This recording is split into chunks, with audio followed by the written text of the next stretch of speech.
Deux Rois, chapitre 6. Les fils des prophètes dirent à Élisée: Voici, le lieu où nous sommes assis devant toi est trop étroit pour nous. Allons jusqu'au Jourdain. Nous prendrons là chacun une poutre, et nous nous y ferons un lieu d'habitation. Élisée répondit: Allez. Et l'un d'eux dit: Consens à venir avec tes serviteurs. Il répondit: J'irai. Il partit donc avec eux. Arrivés au Jourdain, ils coupèrent du bois. Et comme l'un d'eux abattait une poutre, le fer tomba dans l'eau. Il s'écria: Ah, mon Seigneur, il était emprunté. L'homme de Dieu dit: Où est-il tombé? Et il lui montra la place. Alors Élisée coupa un morceau de bois, le jeta à la même place et fit surnager le fer. Puis il dit: Enlève-le. Et il avança la main et le prit. Le roi de Syrie était en guerre avec Israël, et, dans un conseil qu'il tint avec ses serviteurs, il dit: Mon camp sera dans un tel lieu. Mais l'homme de Dieu fit dire au roi d'Israël: Garde-toi de passer dans ce lieu, car les Syriens y descendent.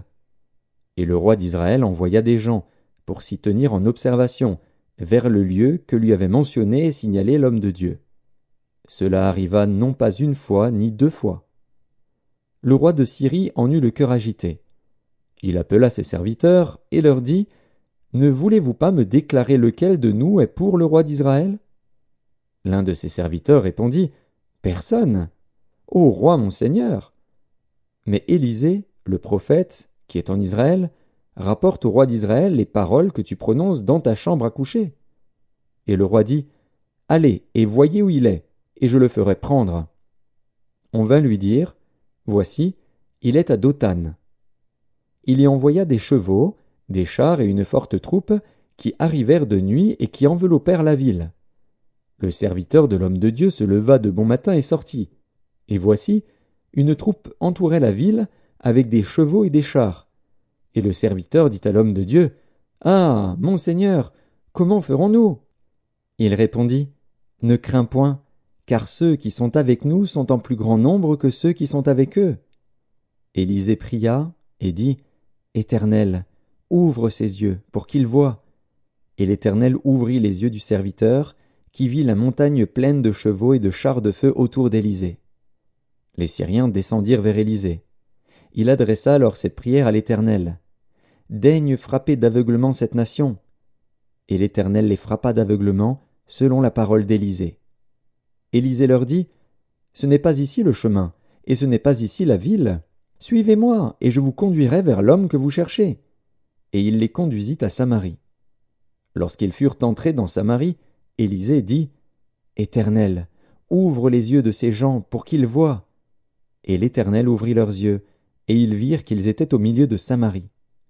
Le roi d'Israël, en les voyant, dit à Élisée: Frapperai-je, frapperai-je, mon père? Tu ne frapperas point, répondit Élisée. Est-ce que tu frappes ceux que tu fais prisonniers avec ton épée et avec ton arc?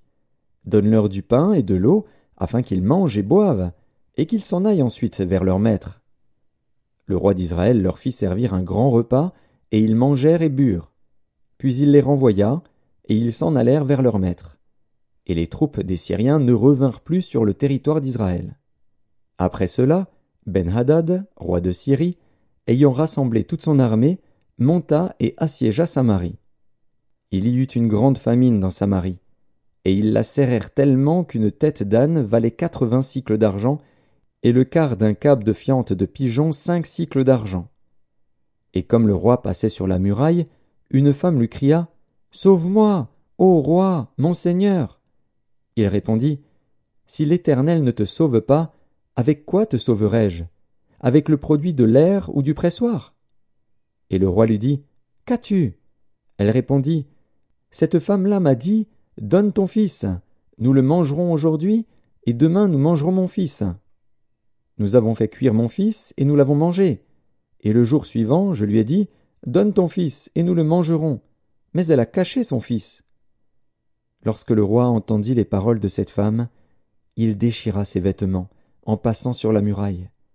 Et le peuple vit qu'il avait en dedans un sac sur son corps. Le roi dit: Que Dieu me punisse dans toute sa rigueur, si la tête d'Élisée, fils de Shaphat, reste aujourd'hui sur lui. » Or Élisée était dans sa maison, et les anciens étaient assis auprès de lui. Le roi envoya quelqu'un devant lui. Mais avant que le messager soit arrivé, Élisée dit aux anciens: « Voyez-vous que ce fils d'assassin envoie quelqu'un pour m'ôter la tête? Écoutez, quand le messager viendra, fermez la porte et repoussez-le avec la porte. Le bruit des pas de son maître ne se fait-il pas entendre derrière lui? » Il leur parlait encore, et déjà le messager était descendu vers lui, et disait: « Voici, ce mal vient de l'Éternel. Qu'ai-je à espérer encore de l'Éternel?